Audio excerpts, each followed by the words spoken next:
હતી ચકી અને એક હતો ચક્કો. ચકીએ ખીચડી બનાવી અને પાણી પૂરું થઈ ગયું. ચકી તો ગઈ મને ચક્કાને ભૂખ લાગી તો ચક્કા જઈને ખીચડીનું ઢાંકણ ખોલ્યું અને ખીચડી ખાધી. પછી એને આંખ દુખી પછી એને ખુરશીમાં બેઠીને પાંટો બાંધી દીધો. પછી ચકી આવી. ચકીએ ચક્કાને કીધું કે ચક્કા દરવાજો ખોલો, હું આવી. ચક્કાએ કીધું કે ચકી તું જાતે ખોલીને આવી જા, મને આંખ દુખે છે, હું આંખે પાટો બાંધીને સૂઈ ગયો છું. ચકીએ દરવાજો ખોલીને જાતે આવી ગઈ અને ચકીએ કીધું ચક્કાને કે ચક્કા ચાલ આપણે ખીચડી ખાઈએ. ખીચડીનું ઢાંકણ ખોલવા ગઈ અને ખીચડી તો નહોતી. ચકીએ ચક્કાએ કીધું કે ચક્કા મારી ખીચડી કોણે ખાધી?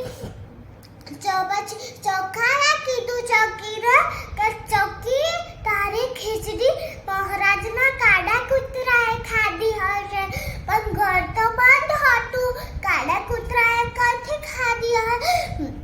પછી ચકીએ ગુસ્સામાં આમ કીધું ચક્કાને કે હું મહારાજ જોડે જઈશ. પછી એ મહારાજ જોડે જોયા અને મહારાજને કીધું કે મહારાજ તમારા કાળા કૂતરાએ મારી ખીચડી ખાધી.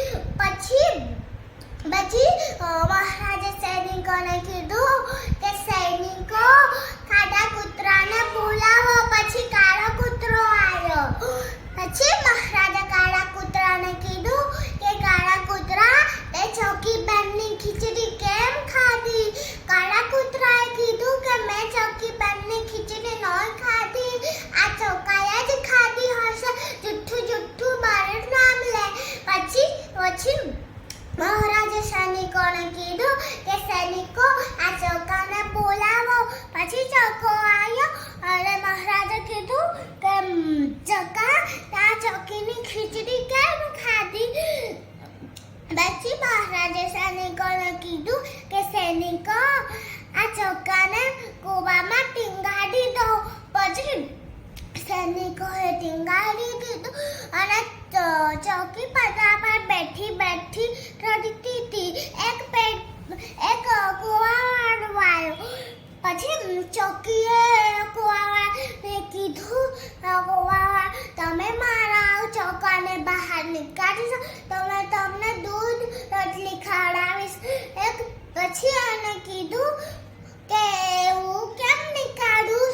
મહારાજાને તો એને સજા આપી છે એમ કહીને જતો રહ્યો. એક પેડ પર વાંદરો હતો. એ વાંદરાએ વાત સાંભળી લીધી અને પછી એ કૂદકો મારીને નીચે આવ્યો. પછી